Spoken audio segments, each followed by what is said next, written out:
बता दूं मंगनी क्यों करते हैं। मंगनी के जो हमारे यहाँ रिवाज है उसकी भी आप असल सुन लीजिए। असल तो शादी है ना, मंगनी कोई चीज थोड़ी ना है, लेकिन मंगनी करनी चाहिए। क्यों, उसकी वजह मैं बता दूं। हमारे बुजुर्गों ने इसको रखा है, इसकी वजह क्या है।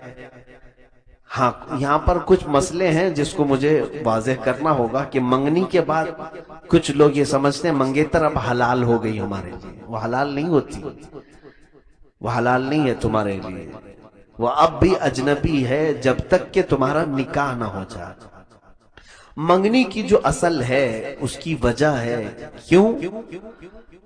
अब मिसाल के तौर पर किसी के घर में एक जवान लड़की है, आप सबको पता है कि फलां साहब के घर में एक बेटी है जो अभी निकाह की उम्र को पहुंच चुकी है, और ये साहब अपनी बेटी को निकाह में देने वाले हैं। तो जाहिर सी बात है आप में से जिसके निकाह की ख्वाहिश है, आप पैगाम निकाह उसके घर में ले जा सकते हैं कि नहीं? कोई भी ले जा सकता है।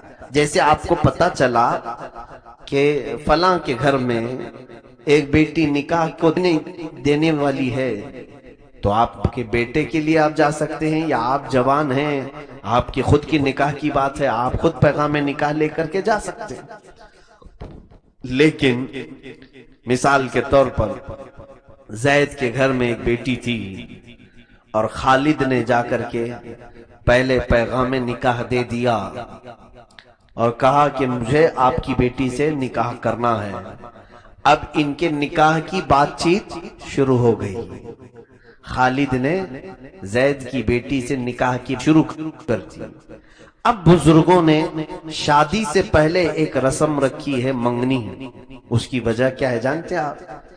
इस खालिद की बात अगर उस बेटी जैद की बेटी से या उसके घर वालों से पक्की हो गई तो बैठ करके वो लोग रस्म ये कर लेते हैं और सबको ऐलान कर देते हैं कि इसकी निस्बत इसके साथ तय हो चुकी है। मंगनी का असल मकसद है ऐलान करना, चंद लोगों को मालूम हो जाए कि अब ये बेटी जैद की बेटी की निस्बत तय हो चुकी है खालिद के साथ।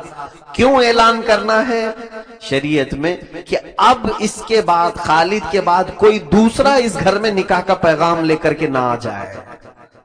अगर इसके बाद कोई मंगनी के बाद उस औरत के लिए निकाह का पैगाम लेकर आया तो उसने हराम काम किया।